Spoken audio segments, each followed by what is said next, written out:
ఆంధ్రప్రదేశ్ యొక్క అసెంబ్లీలో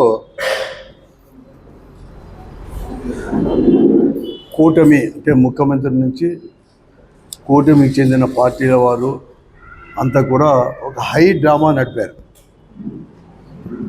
రాజధానికి చట్టబద్ధత పేరిట ఒక తీర్మానం చేయడానికి రెండవ మారు ఆ కూటమి పార్టీలన్నీ చంద్రబాబు నాయకత్వంలో అధికారం వచ్చిన తర్వాత 2 సంవత్సరాల తర్వాత ఒక చట్టబద్ధత చేయడానికి అసెంబ్లీలో పెద్ద డ్రామా, హై డ్రామా కూడా నడిపారు.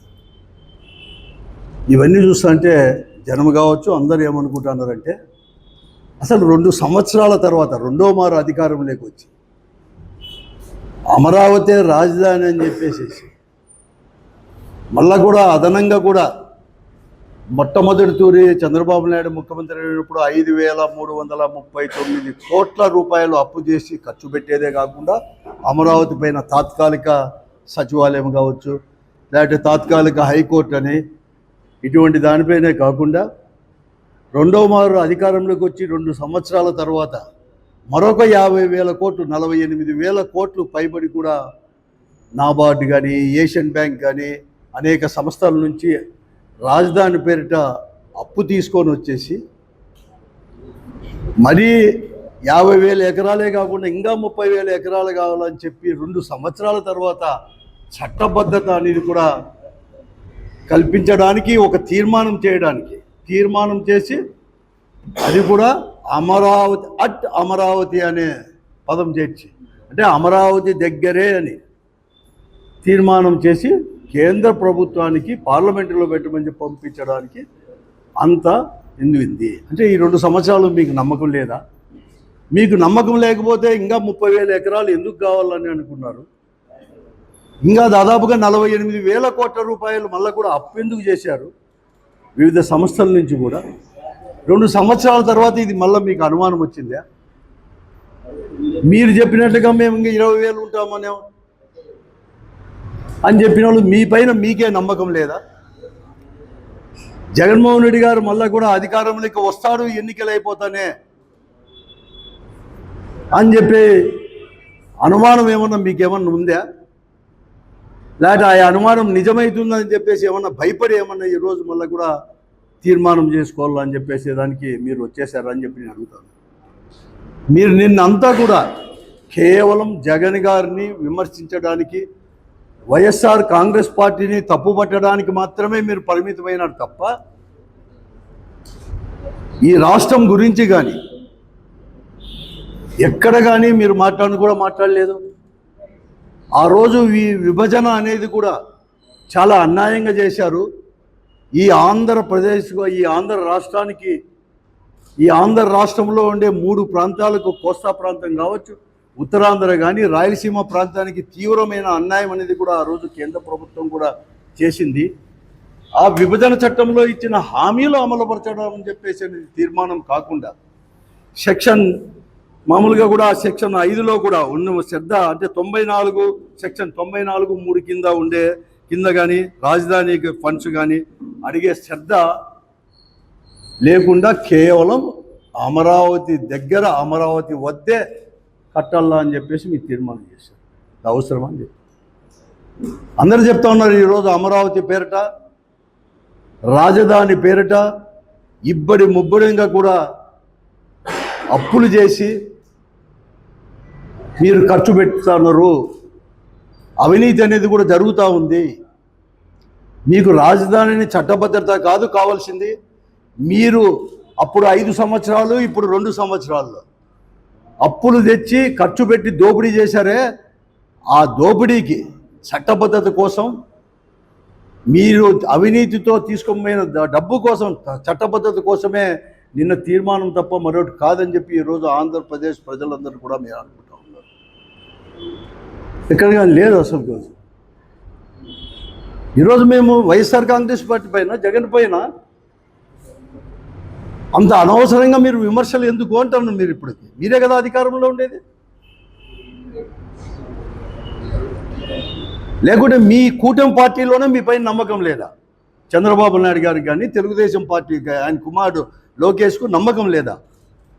ఎందుకంటే 2014లో కూడా 3 పార్టీలు కూడా కలిసి తెలుగుదేశం, భారతీయ జనతా పార్టీ, మోడీ నాయకత్వంలో ఉండే భారతీయ జనతా పార్టీ, పవన్ నాయకత్వంలో ఉండే జనసేన పార్టీలు కలిపి మీరు ఆ రోజు ఎన్నికల్లో ఫేస్ చేసి మేము అభివృద్ధి చేస్తామని చెప్పారు. అట్లా చేసిన వాళ్ళు 3.5 సంవత్సరాలు మీరు విడిపోయిన దాంట్లో కాబట్టి అంటే మీ కూటమి పార్టీలే. ఎందుకంటే ఆ రోజే పవన్ కళ్యాణ్ గారు ఎలా అంటే విమర్శించినారు, కేవలం రాజధాని పేట దోపిడీలు జరుగుతుంది అని చెప్పేసి, రైతులను ముంచుతా అన్నారని చెప్పి విమర్శించాడు.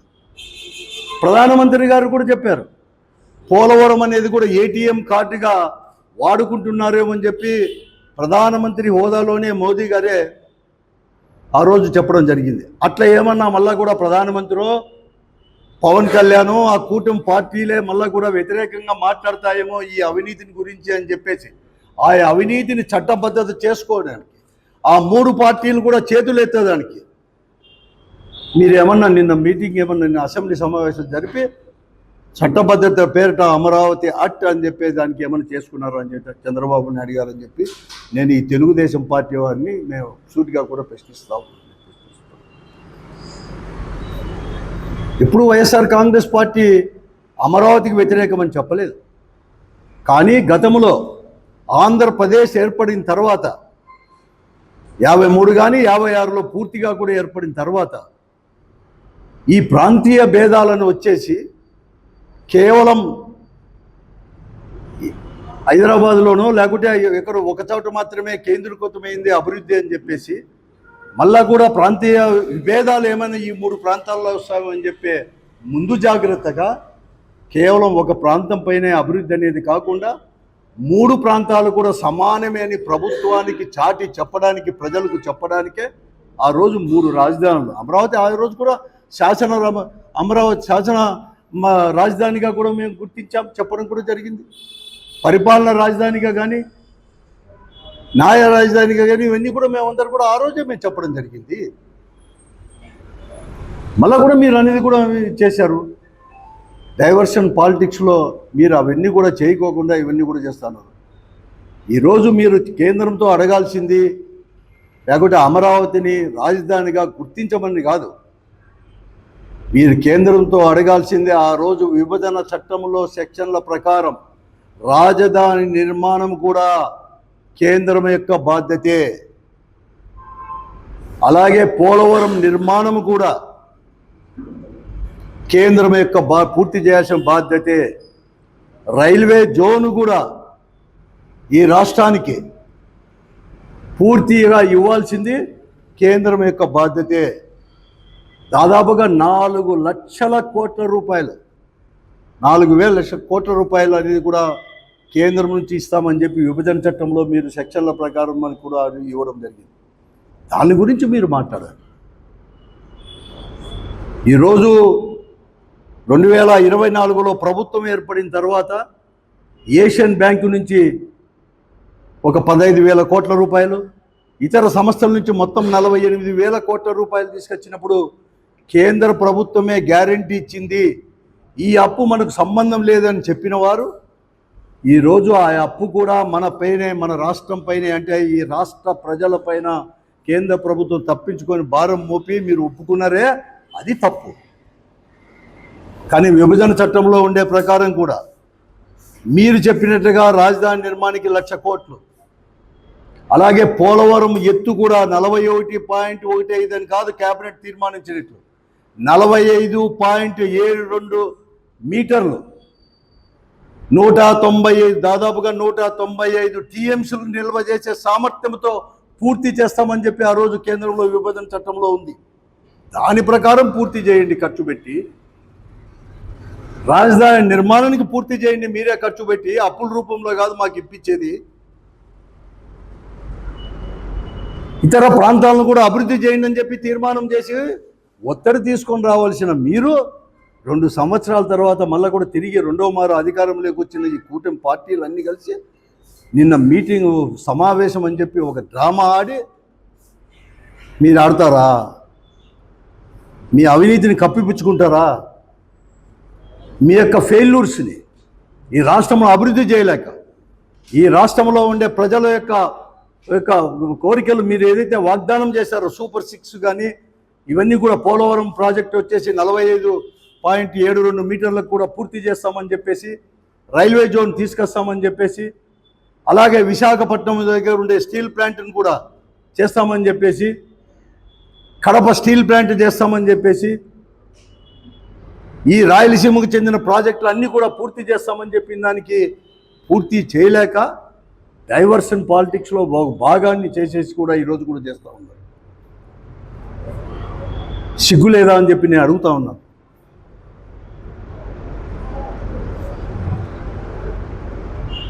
రాష్ట్రం అంటే ఒక రాజధానే కాదు.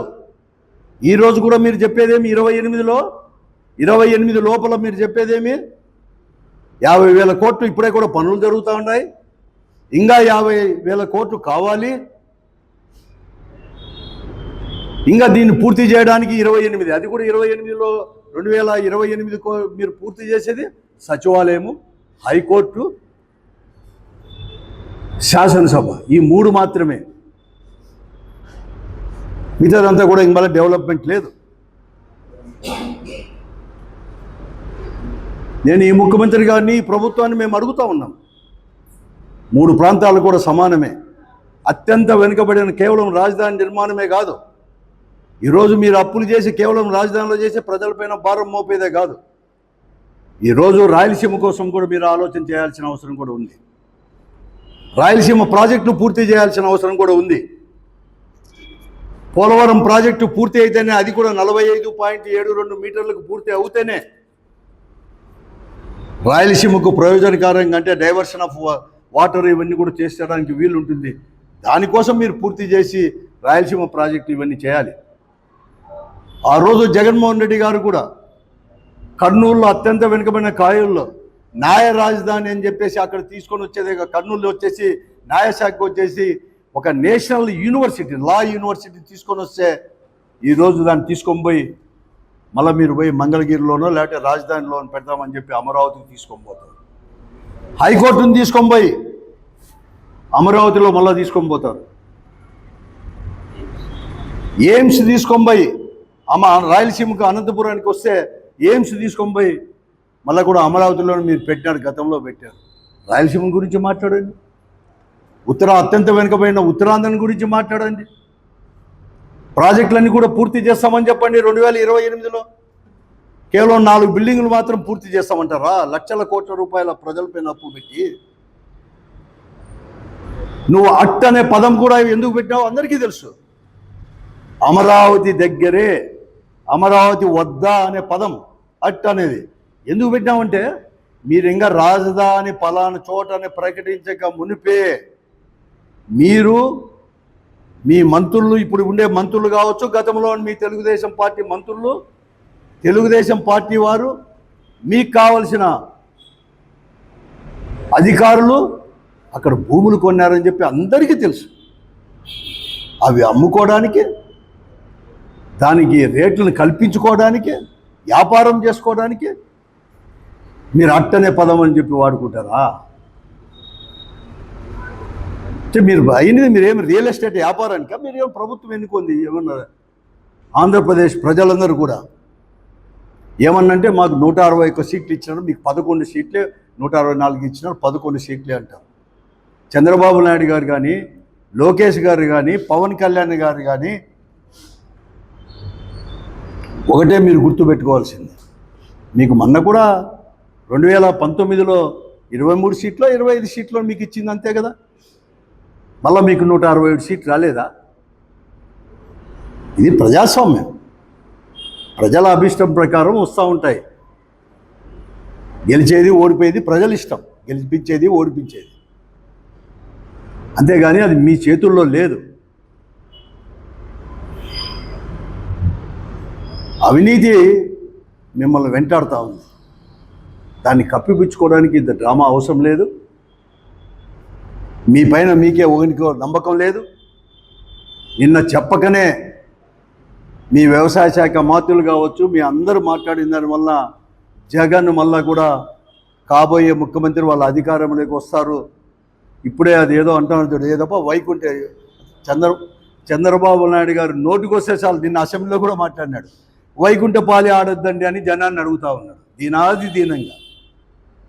అంటే ఏమి, మళ్ళీ పైకి పోయింది, మళ్ళీ వైకుంఠపాలి ఆడితే మళ్ళీ కూడా కొడతారేమో ఆ పాము, అది ఆట. అది అతనికి ఆ భయం తప్ప ఇంకా అధికారం తప్ప ఇంక వేరే భయం కూడా లేదు. ఈ చంద్రబాబు నాయుడు గారు కానీ వీళ్ళందరికీ కూడా ఒకనిపైన ఒకనికి నమ్మకం లేదు. కాబట్టి ఈ రోజైనా ఇప్పుడైనా కూడా వెంటనే కూడా మీరు ఇంకా కూడా చేసేసి ఊరికే మీరు రాజధాని అవన్నీ మాట్లాడాల్సిన పని లేదు. 3 ప్రాంతాలు అభివృద్ధి చేయండి, రాయలసీమ గురించి మాట్లాడండి, రాయలసీమ ప్రాజెక్టుల గురించి మాట్లాడండి, ఇక్కడ జరుగుతున్న అన్యాయం గురించి మాట్లాడి దాన్ని సరిచేయండి.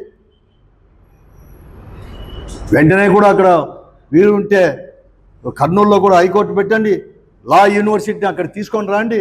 ఇప్పుడు కోర్టులు, అప్పుడు జగన్మోహన్ రెడ్డి గారు ముఖ్యమంత్రిగా ఉన్నప్పుడు కోర్టులు కూడా అన్నీ కూడా అక్కడ సిబిఐ కోర్టు కావచ్చు, అప్లేట్ అథారిటీలు అవన్నీ కూడా పెట్టాడు, అవన్నీ కూడా తీసుకొని రండి. ప్రాజెక్టు పూర్తి చేయండి. అనంతపురం జిల్లాకు అందరి నివాను వెడల్పు చేయండి. రాయలసీమకు సంబంధించిన ప్రాజెక్టు,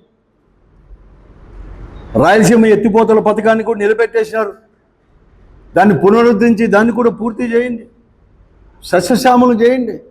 మీకు అధికారం ఇచ్చినారు కదా.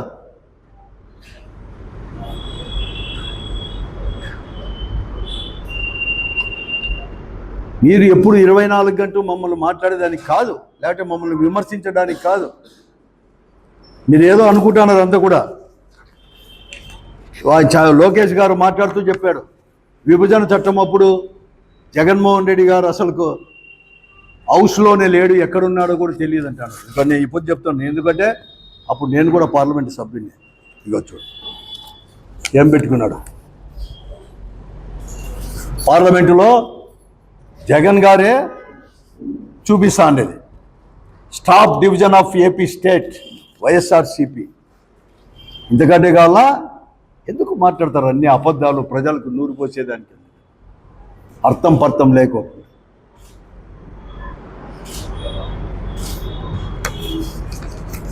నీకు ఇంత మ్యాండేట్ ఇచ్చింది ఈ రాష్ట్రాన్ని సమగ్రంగా అభివృద్ధి చేయాలని చెప్పి కేంద్రంతో పోరాడైనా కానీ ఆ రోజు విభజన చట్టంలో ఇచ్చిన హామీలన్నీ కూడా కేంద్రమే చేసేటట్టు ఒప్పుకోండి. ఎందుకంటే మీరు అక్కడ కూడా ప్రభుత్వంలో భాగస్వామ్యం మీకు ఉండేది. అంతకంటే ముఖ్యంగా కూడా, ఇంకా ముఖ్యంగా చెప్పాలంటే, ఈరోజు ఇంతకంటే మంచి అవకాశం రాదు ఈ రాష్ట్ర ప్రభుత్వానికి. ఈరోజు కేంద్ర ప్రభుత్వం మీపైనే ఆధారపడింది.